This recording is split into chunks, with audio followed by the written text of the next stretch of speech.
Tayo po ay magpasimula na sa ating gawain sa gabing ito. Ating ipagpapatuloy ang ating daily devotion at ito ay pagpapatuloy pa rin sa ating tinatalakay ang Isaiah chapter 45. Tayo ngayong gabi ay nasa verses 20 to 22. Yan, salamat sa Pastor Claude sa pag-share ng link.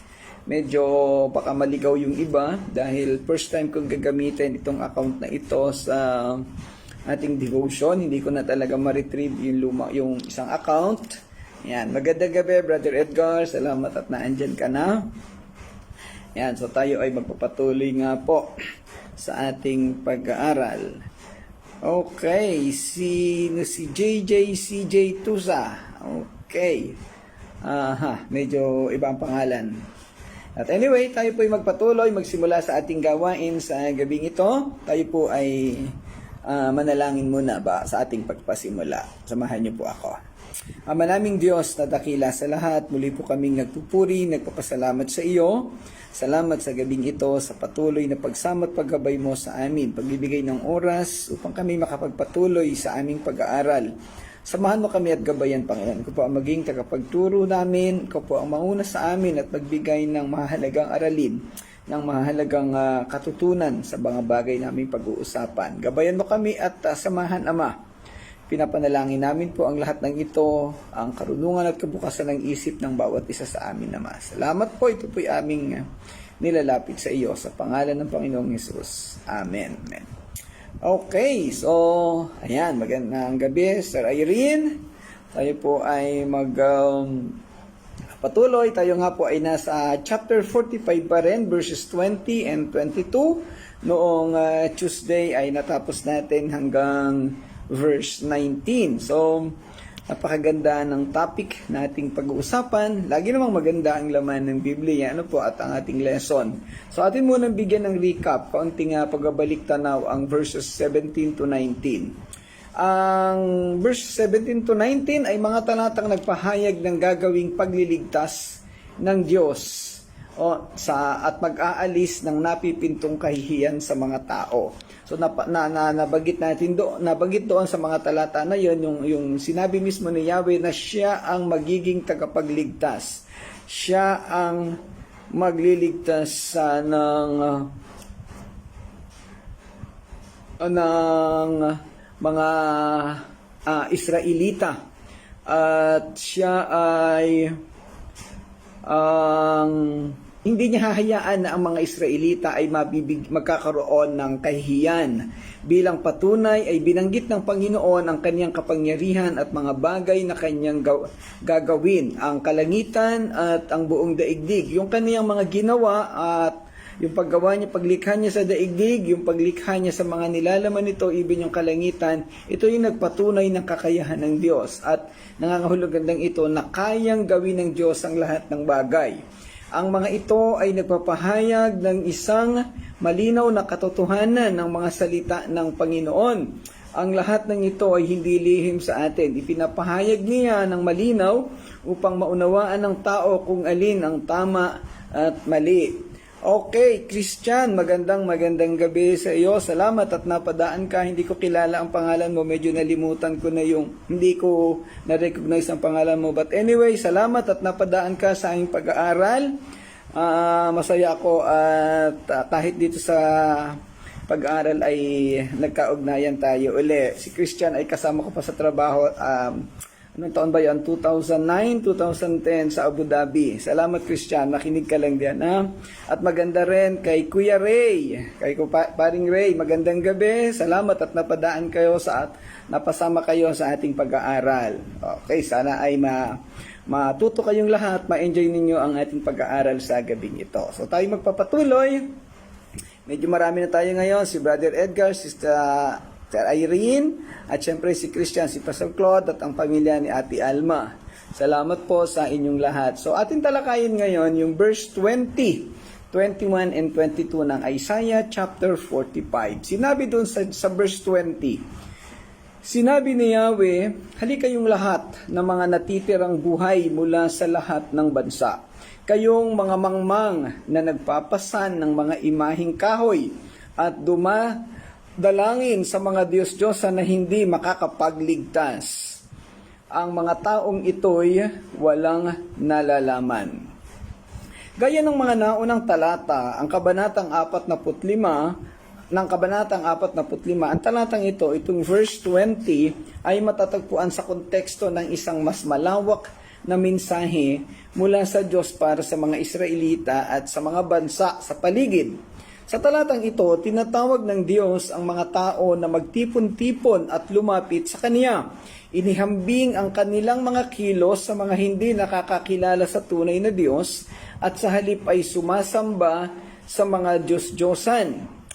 Ang talatang ito'y nakabase sa tema ng pagiging eksklusibo o iisa ng tunay na Diyos at ang kawalan ng kabuluhan ng pagsamba sa mga Diyos-Diyosan at ang pagtawag ng Diyos sa pagsisisi at pananampalataya. So napakaganda noong salitang ginamit, halika yung lahat ng mga natitirang buhay mula sa lahat ng mga bansa. So parang gustong sabihin dito na yung mga bansa ay sinira, sinalakay, subalit laging merong natitira at ito ay gustong tipunin ng Panginoong Diyos at sama-sama at ito'y inihikayat niya na lumapit sa Kanya. Binanggit dito, kayong mga mangmang na nagpapasan ng mga imaheng kahoy. Ito yung aspeto, ito yung sitwasyon ng mga tao noong panahon nila. Iilan lamang ang taong talagang sumasamba kay Yahweh bilang tunay na Diyos. Kahit yung Israel na pinili niya na kanyang bayan ay hindi rin 100% na sumamba sa Kanya. At nagumon din ang mga Israelita sa pagsamba sa mga Diyos-Diyosan. Ang konteksto ng talatang ito ay nakapaloob pa rin sa pagpapakita at pagpapaunawa sa mga tao ng kataas-taasang kapangyarihan at soberanya ng Diyos sa pagliligtas sa mga Israelita at sa paggamit kay Haring Siro bilang kanyang isinugo upang mapalaya ang mga Israelita at makabalik sa Jerusalem at doon ay muling maitayo ang kanilang bayan. Ang paggamit kay Haring Siro ay pagkilos ng Diyos at hindi sa pangunguna mismo ni Siro. So nakikita natin dito, hindi ito eksaktong gusto o hindi si Siro eksaktong gumawa para iligtas niya ang mga Israelitas. Subalit, siya ay sumunod lamang sa kautusan, sa pagtawag sa kaniya ng Panginoong Diyos. Ito ay nagpapakita pa rin ng malawakang kapangyarihan at otoridad ng Diyos bilang nag-iisang Diyos. Hinahamon niya ang mga bansa sa paligid na kilalanin siya bilang tunay at makapangyarihang Diyos matapos na sila'y mapalaya or makatakas doon sa nangyayaring kaguluhan sa kanilang mga lugar at walang nagawang pagliligtas sa kanila yung kanilang sinasambang mga Diyos-Diyosan na andito si Yahweh. Inaanyayahan sila na sumama sa kanilang lumapit sa Kanya at magkaroon ng pananampalataya. Magandang gabi, Froilan. Salamat at napadaan ka, nakasama ka sa pag-aaral namin. Ito ay daily devotion, araw-araw ginagawa natin maliban sa Miyerkules alas 8 ng gabi. Si Froilan naman ay kasama ko sa trabaho. Ano bang year yun, bro? March, April 2010 yata yun, sa Madagascar. Yan, salamat sa inyong lahat. Okay, sa talatang ito, tinawag ng Diyos ang mga natirang buhay ng mga tao o ang mga nakatakas sa iba't ibang bansa. Sila na nagpapasan at yumuyukod sa mga imaheng Diyos-Diyosan. Sa talatang ito ay tinagurian silang mga mangmang at walang nalalaman. Dumadalangin sila sa mga Diyos-Diyosan na hindi naman makakapagligtas sa kanila. Itinatampok nito ang kawalang kabuluhan at kamangmangan ng pagsamba sa mga Diyos-Diyosan o doon sa mga ribulto na inukit ng tao. Subalit alam natin naman na wala itong magagawa sa buhay ng mga tao. Ang tanging may magagawa lamang ay ang tunay na Diyos, si Yahweh. Gayon din ang kaibahan sa pagitan ng tunay na Diyos at may kakayahang magligtas at ng mga huwad na Diyos na walang kapangyarihan o anumang kakayahan. So, muli pinagkukumpara dito ni Propeta Isaiah yung kapangyarihan at kakayanan ng tunay na Diyos laban doon sa mga Diyos-Diyosan o doon sa mga huwad na Diyos na nilikha ng kamay ng tao. Tinatawag sila sa talatang ito na magsama-sama at lumapit sa tunay na Diyos, na kinikilala na siya lamang ang karapat-dapat na sambahin. Noong mga nakalipas na pag-aaral, na natalakay natin yung monotheistic na uri ng pagsamba. Ibig sabihin, iisang Diyos lamang. At kabaligtaran ito noong nangyayari sa kapaligiran sa panahon noon at maging sa panahon natin ngayon, yung polytheistic religion. Ibig sabihin na poly, maraming Diyos na sinasamba. Okay, so again, nandun yung pagtawag na sila ay magsama-sama at lumapit sa Panginoon. Ito'y nagsisilbing paanyaya sa paglapit sa Diyos upang gawin ang tunay na pagsamba, pagkapasakop at debosyon sa nag-iisang Diyos. Sa ating panahon, ito'y panawagan din sa mga mananampalataya na manatiling matatag sa kanilang pananampalataya at magsama-sama bilang isang komunidad ng mga mananampalataya. Ang mga larawang inanyuan at mga Diyos na hindi makapagliligtas ay sumasagisag sa mga huwad na Diyos ng mga bansa na walang kapangyarihan at walang laman. Ito ay nagsisilbing babala laban sa idolatriya at isang panawagan na talikuran ang anumang bagay na pumapalit sa Diyos sa ating buhay. Magandang gabi, Junjun, Gonzaga. Salamat sa iyong pagsama. Sa pangkalahatan, ang talatang ito'y nagdadala ng isang makapangyarihang mensahe tungkol sa pagiging iisa ng tunay na Diyos. Wala pong ibang Diyos kung hindi ang Panginoong Diyos lamang, si Yahweh. Nakilala natin sa pangalang Yahweh at mga iba pang katawagan doon sa lumang tipan. At siya lamang ang may kakayahan na gumawa ng mga bagay-bagay, lahat ng bagay sa ating buhay.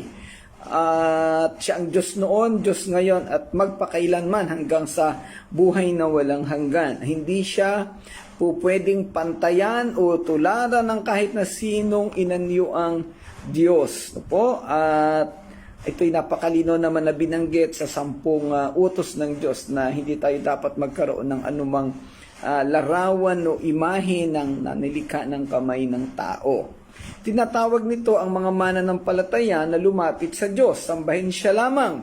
Doon sa konteksto ng lumang tipan sa panahon ni Propeta Isaiah, tinatawag niya yung mga tao na lumapit kay Yahweh at sumamba kay Yahweh.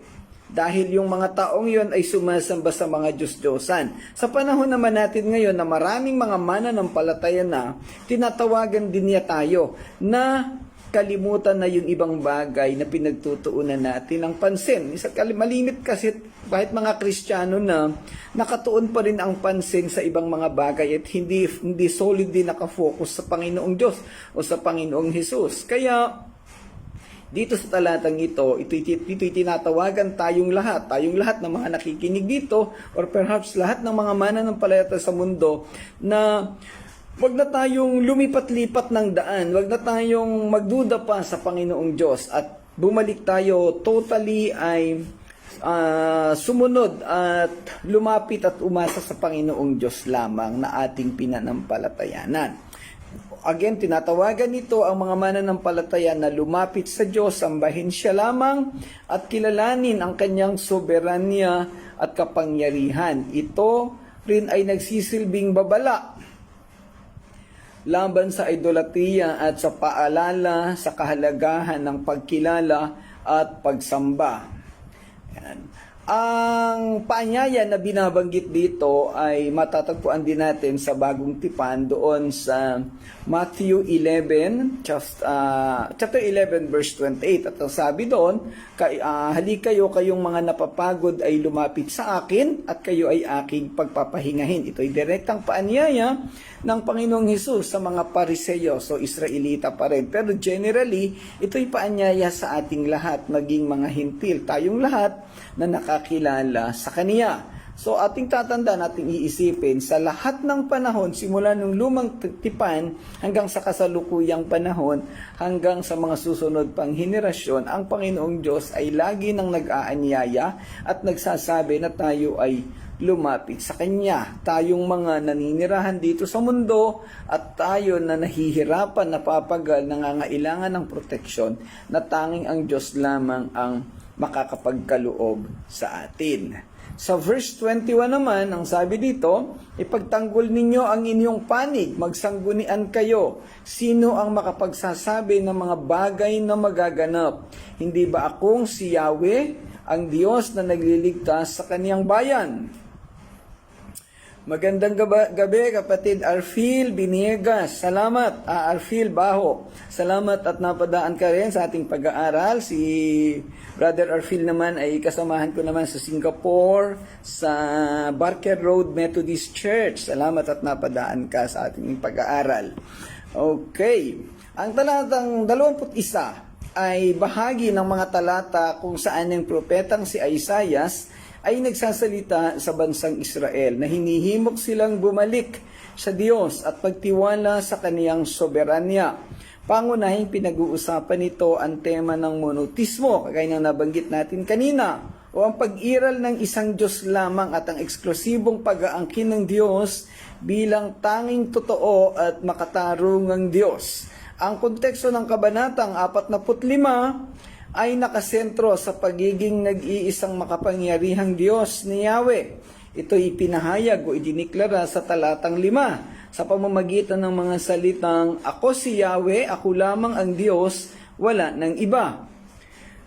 Itinakda nito ang yugto para sa paninindigan na ginawa sa talatang ito kung saan hinahamon ng Diyos ang sinuman na magpahayag at magdala ng katibayan ng isang Diyos na maaaring tumugma sa kanyang soberanya at katuwiran mula noong sinaunang panahon. Sa mga nakalipas na talata na pinag-usapan natin, mayroong paghahamon na ginawa ang Diyos sa pamamagitan ni Propeta Isaiah doon sa kanilang mga Diyos-Diyosan at sinabi niyang ipakita ninyo, patunayan ninyo ang inyong kakayahan. Subalit alam nating lahat na yung mga Diyos-Diyosan na binabanggit doon ay wala namang magagawa dahil sila ay mga yari sa kahoy o kung anumang kagamitan at walang buhay. Hindi kagaya ng Diyos na sinasamba natin, hindi kagaya ni Yahweh na mayroong buhay at nagbibigay ng buhay.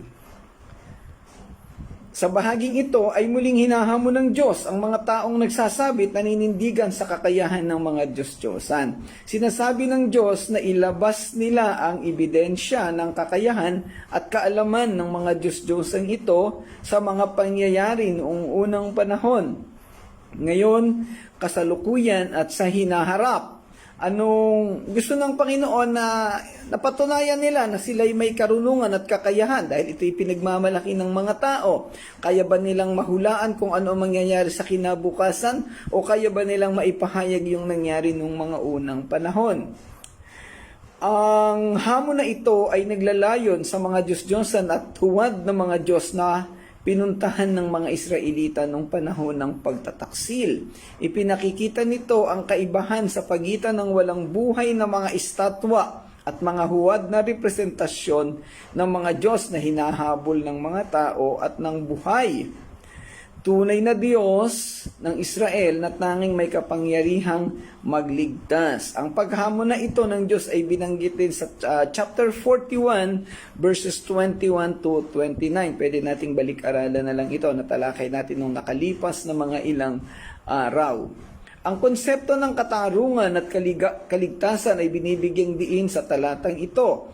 Hindi lamang inaangkin ng Diyos na siya lamang ang tunay na Diyos, kundi bilang isang makatarungang Diyos at tagapagligtas. Binibigyan diin nito ang kanyang tungkulin bilang matuwid na hukom na nagdadala ng kaligtasan sa kaniyang bayan. Ang mga Israelita ay tinatawag na kilalanin ang kawalang kabuluhan ng pagbabalik loob sa ibang mga Diyos at sa halip ay ilagay ang kanilang pagtitiwala sa isang tunay na Diyos na hindi lamang makatarungan, kundi pati na rin ang pinagmulan ng kanilang pagliligtas at pagtutubos. Ipinapakita dito ng Diyos sa pamamagitan ni Propeta Isaiah na ang Diyos na si Yahweh, wala ng iba ang pwede lamang tumulong at magligtas sa mga tao. Siya lamang ang pwedeng makagawa ng mga bagay na kanilang inaasahan o kanilang hinihingi. At hindi ito kayang gawin ng mga huwad na Diyos na kanilang sinasamba. Sa isa pang simbolikong paraan, itinuturo ng talatang ito ang katangian ng Diyos bilang ang pinakamataas na otoridad at tagapagbigay ng kaligtasan. ang pagiging eksklusibo ng pag-angkin ng Diyos bilang ang tanging tunay na Diyos ay umalingaw-ngaw sa buong Biblia. Ito ay ipinapahayag simula sa Genesis hanggang sa pinakatapusang bahagi ng Biblia. At ito'y isang pangunahing tema sa parehong luma at bagong tipan. Ang mga salita sa talatang ito ay isang malinaw na deklarasyon ng soberanya at pagiging natatangi ng Diyos. At ito ay nagsisilbing paalala sa mga mambabasa ng ganap na pagsamba at pagtitiwala na nararapat lamang sa Kaniya.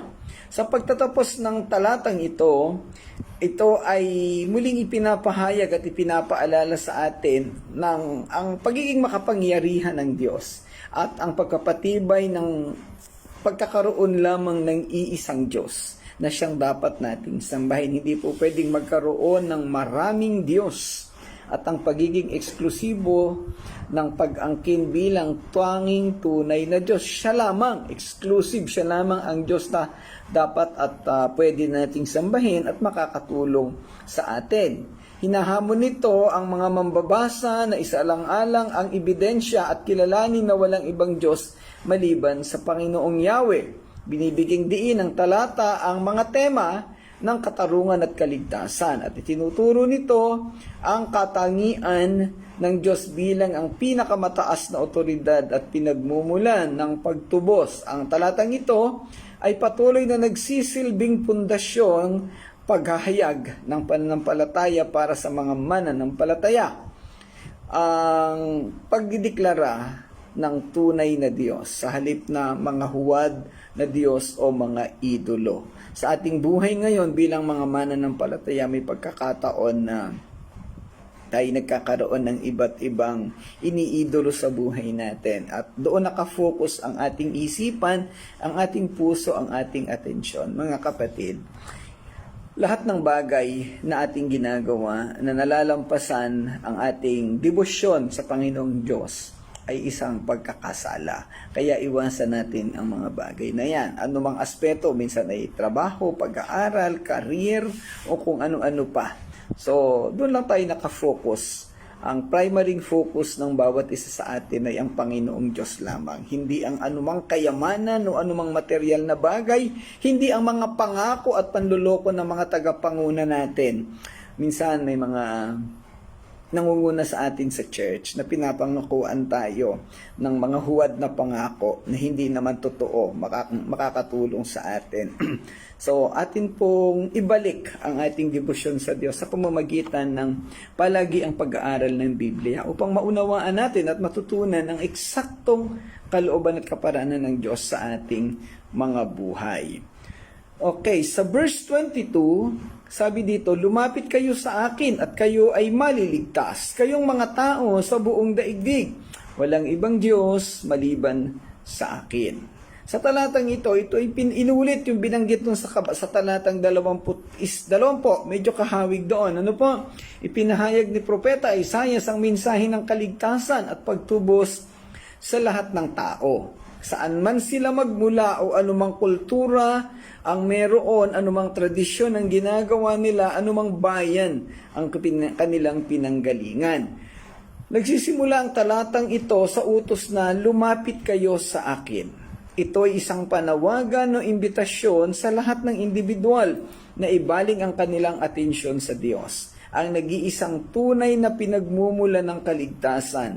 Ang pagkilos ng pagtingin ng Diyos ay nagpapahiwatig ng paglipat ng focus o ng atensyon at pag-asa mula sa sarili o anumang bagay patungo sa tunay na Diyos. Ito yung binabanggit natin kanina sa pagtatapos ng verse 21. Tayong mga tao, malaking tendency na mag-focus tayo, magbigay tayo ng atensyon sa ibang mga bagay. Mga pera, kayamanan, tagumpay, asawa, anak, katipan, ano pa ba, pag-aaral. So, lahat ng mga bagay na yan kalimitan ay nakaka-diskaril. Napipigilan tayo sa 100% na pagbibigay ng debosyon at panahon sa Panginoong Diyos. Ngayon, dito sa Kabanatang 22, hinahamon tayo muli, tinatawag tayong muli na iwanan mo yung mga maling sinasamba, yung mga maling debosyon na yun, yung mga maling pagtutuunan mo ng pansin, iwanan mo at bumalik tayo sa Diyos. Lumapit kayo sa akin at kayo ay maliligtas. Ito'y isang pagkilala sa soberanya ng Diyos at pagkapasakop sa kaniyang otoridad. Ito'y nagsisilbing pundasyon ng pananampalataya at inilalarawan ang kahalagahan ng pagtitiwala sa Diyos para sa kaligtasan at patnubay. Ang paanyayang ito ay kahalintulad nga ng binabanggit ng Panginoong Hesus sa Matthew 11, chapter 11, verse 28 to 30. Ang sabi dito, lumapit kayo sa akin, kayong lahat ng nahihirapan at lubhang nabibigatan sa inyong pasanin, at kayo'y bibigyan ko ng kapahingahan. Sa 29, pasanin ninyo ang aking pamatok at matuto kayo sa akin sapagkat ako'y maamo at may mababang loob. Makakatagpo kayo sa akin ng kapahingahan sapagkat madaling dalahin ang aking pamatok at magaang pasanin ang ibibigay ko sa inyo. Yan. So, naandun ang napakalinaw na pagtawag ng Diyos upang tayo lumapit sa Kanya, kilalanin Siya at sa Kanya lamang magtuon ng pansin. Gayon din sa John chapter 7 verse 37, sinabi naman dito, sa kahuli-hulihan at pinakatanging araw ng pista, tumayo si Jesus at nagsalita ng malakas. Kayong mga nauuhaw ay lumapit sa akin at uminom. Ayan. So, ito na may tumutukoy doon sa pagtanggap sa Panginoong Hesus, pagkuha sa Kanya, yung pag-inom ng tubig na nagbibigay buhay, na nagre-represent ng banal na spirito. Ibig sabihin yung lubos na pagsuko at pagkilala sa Kanya bilang Diyos at tagapagligtas. At sa huling panahon, sa Revelations or Pahayag chapter 22 verse 17, sinasabi ng Espiritu at ng babaeng ikakasal, hali kayo, lahat ng nakakarinig nito ay magsabi rin, hali kayo, lumapit ang sino mang nauuhaw, kumuha na ang may gusto ng tubig na nagbibigay buhay, ito'y walang bayad. So ito'y, again, direktang paanyaya na yung tubig, ito yung banal na spirito at yung paglapit at pagkuha, pag-inom, ito yung pakikipagrelasyon sa Panginoong Hesus. Ito yung pagtanggap sa Kanya bilang Diyos at tagapagligtas. Kaya sabi kanina, saan mang bahagi ng Biblia matatagpuan natin ang pagtawag na ito.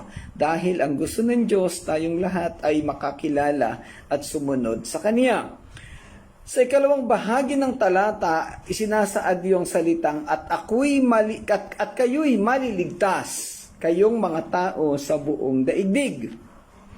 Binibigyang diin ito ang pangkalahatang saklaw ng kaligtasan na ibinibigay ng Diyos. Ang alok ng kaligtasan na ipinaaabot sa lahat ng tao, saan man sila matagpuan o kung ano ang kanilang pinagmulan, anong etniko, anong lahi, anong grupo nila, anong kulay man nila, at kung ano't ano pang karakter o katangian mayroon sila. Walang pinipili ang Diyos. Ito nagpapahiwatig ng mensahe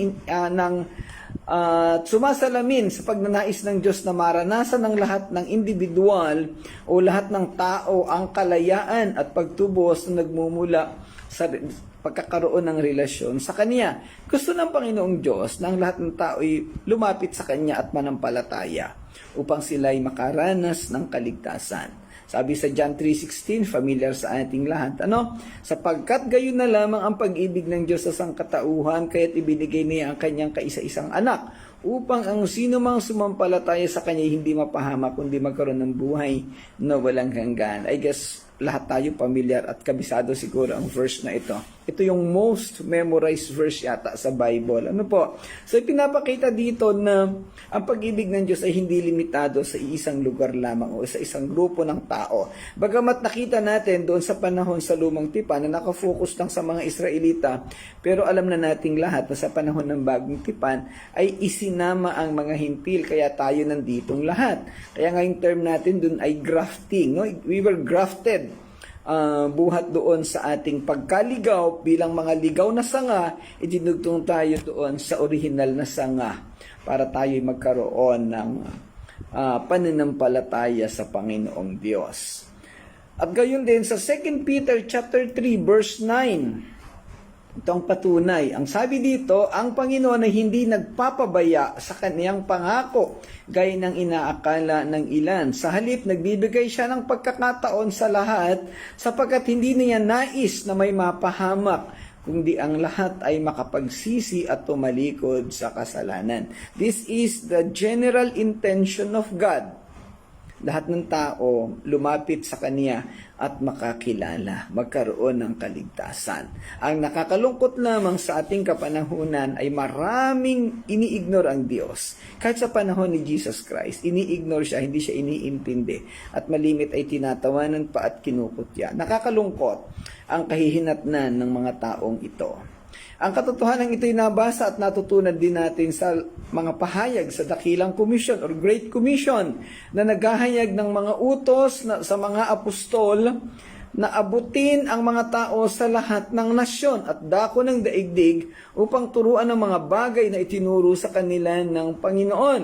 Sabi doon, "Go ye, make disciples of all nations, teach them in all the things that I have taught you." Then, syempre, nandoon yung bautismuhan ninyo sila. Ano po?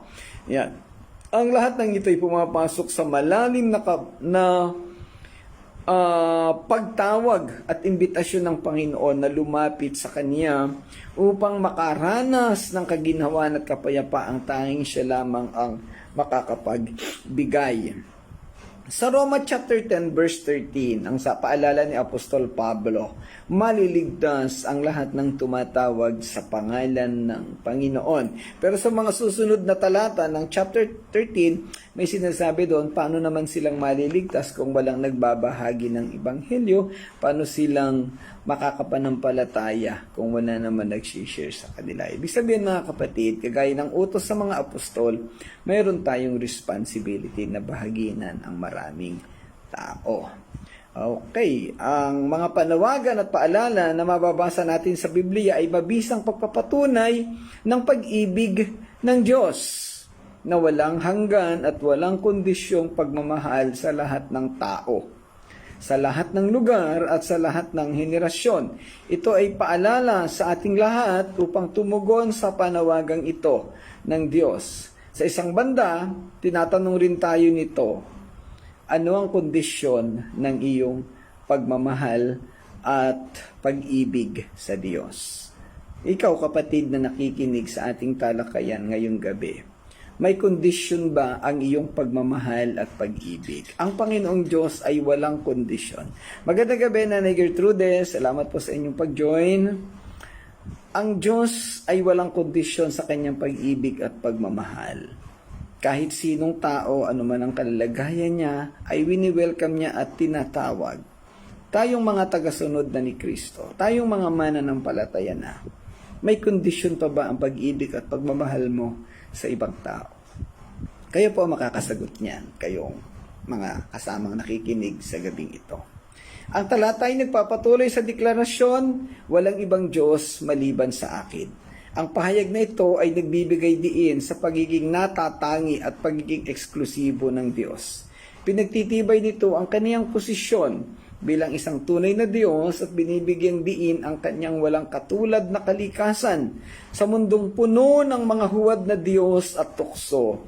Ang paalala na ito ay nagbibigay ng katiyakan at katatagan sa mga nagtitiwala sa Diyos. Napakaraming kaguluhan sa mundo, napakaraming nagsasabing sa kanila sumunod sa kanila manampalataya sila ang Diyos. Pero ang tunay na pananampalataya lamang ang siya magbibigay sa atin ng kasiguraduhan. Kapatid, kanino ka nananampalataya? Sino ang totoong Diyos na iyong sinasamba?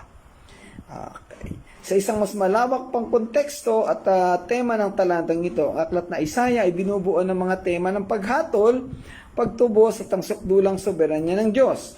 Sa buong aklat, siya ay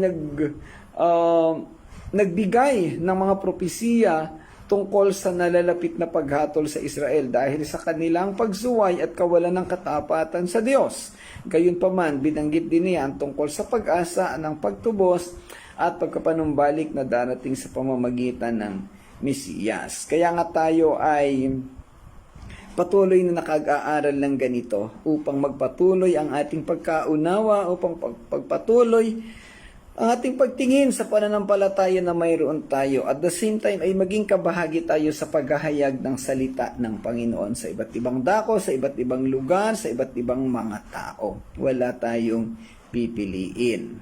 Ang panawagan para sa kaligtasan sa kayong mga tao sa buong daigdig, all people of the world, all human, all created beings in the world, ay nagsasalita sa pangkalahatan at tumutukoy sa kalikasan ng plano ng pagtubos ng Diyos.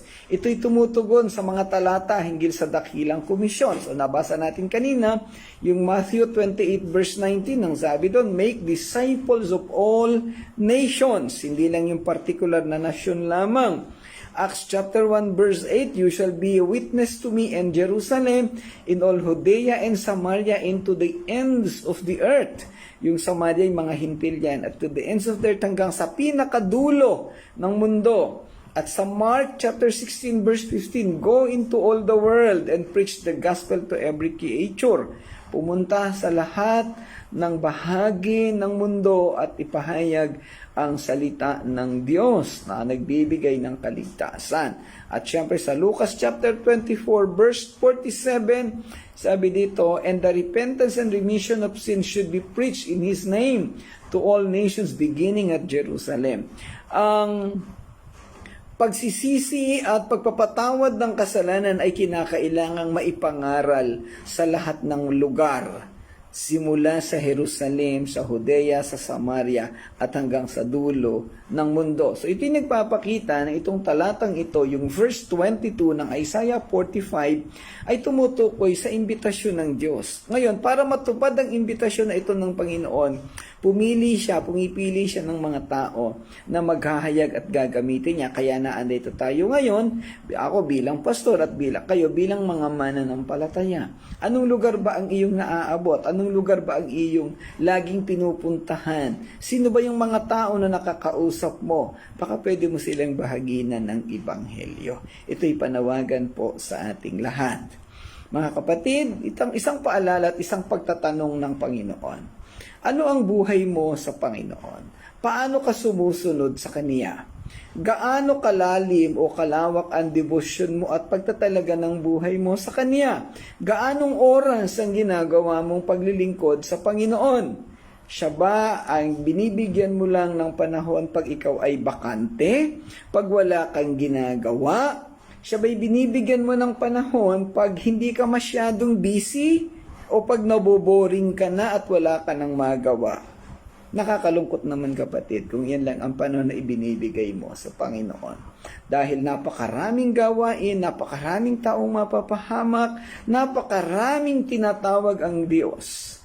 So tayo ay may bahagi na maibigay natin ang ating panahon sa Panginoon. Itong mga oras na ito na ginagawa natin sa pag-aaral at debosyon, sa mga kasama natin sa church, meron tayong personal devotion, naway na pagtutuunan natin ito ng pansin. At itong devotion na to, naway nauunawaan natin at nabibigyan natin ng focus, pagtutuon ng isip at puso ang pinapanawagan dito ng salita ng Panginoon. Dahil ito ang makakatulong sa atin, ito magbibigay sa atin ng kapayapaan.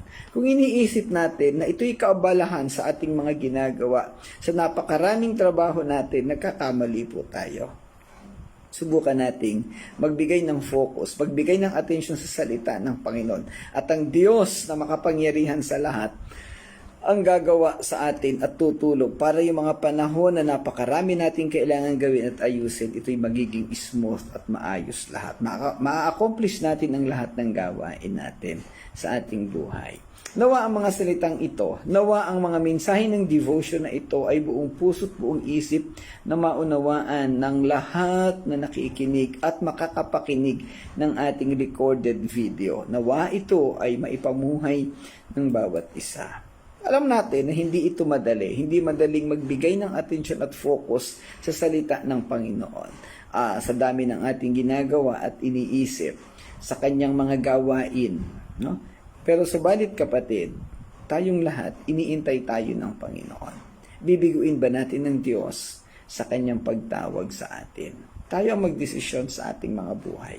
Kung tayo magkakaroon ng tamang desisyon, siguradong mararanasan natin ang kagandahan at katiwasayan ng buhay na resulta ng paglilingkod natin sa Kanya.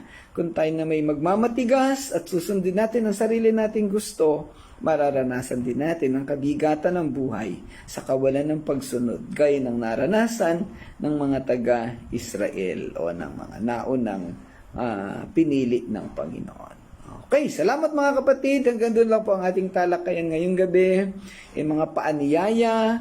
Una, sinabi doon na lumapit kayo sa akin, tanggalin ninyo yung mga Diyos-Diyosan, dahil ako ang Diyos. Ngayon tayo ang Diyos ay nag-aanyaya. So atin siyang samahan, atin siyang sundin sa paanyaya na iyon. At magkaroon ng higit na malalim na silbi na worth of value ang ating mga buhay. Salamat po sa inyong lahat sa inyong pakikinig at pagsama. Tayo po'y magwakas sa panalangin. Ama naming Diyos na dakila sa lahat, maraming salamat po muli sa talakayan sa gabing ito. Samahan mo po kaming lahat, Panginoon. Ang lahat ng nakarinig ng mensaheng ito, ng mga salita mo, at ang makakarinig pa, Panginoon, pagpalain mo po tulungan ng bawat isa na tumugon sa pagtawag mo, maging instrumento ng pagbabahagi ng ebanghelyo at ng kaligtasan sa iba't ibang lugar, at sila mismo ay magkaroon ng solid commitment, ng solid focus upang maglingkod sa iyo at magpagamit upang matugunan at mangyari ang pagtawag na ginagawa mo sa iba't ibang tao. Salamat po dakilang Diyos sa lahat ng ito. Salamat sa mga taong nakasama namin sa gabing ito. Salamat po, patuloy mo silang pagpalain at gabayan, Ama, sa pangalan ng Panginoong Hesus. Amen. Amen. Okay, so bukas po natin ulit tutuloy ang ating pag-aaral. Sa mga bagong nag-join ngayon, ito po'y araw-araw nating ginagawa maliban pag Miyerkules, alas 8 ng gabi hanggang 8:30, 8:45, diyan po natatapos ang ating talakayan. Nawa sa mga susunod na araw ay makasama namin uli kayo. Si Nanay Gertrudes, Brother Orfil, Brother Junjun, Froilan, si Christian. Balitaan tayo, kapatid. Sana ay mag-chat tayo, magkwentuhan tayo sa chat room. Mami Irene at Brother Edgar, si Pastor Claude, si Ate Alma at ang inyong buong pamilya. Salamat mga kapatid. Pagpalain kayo ng Panginoon. God bless everyone.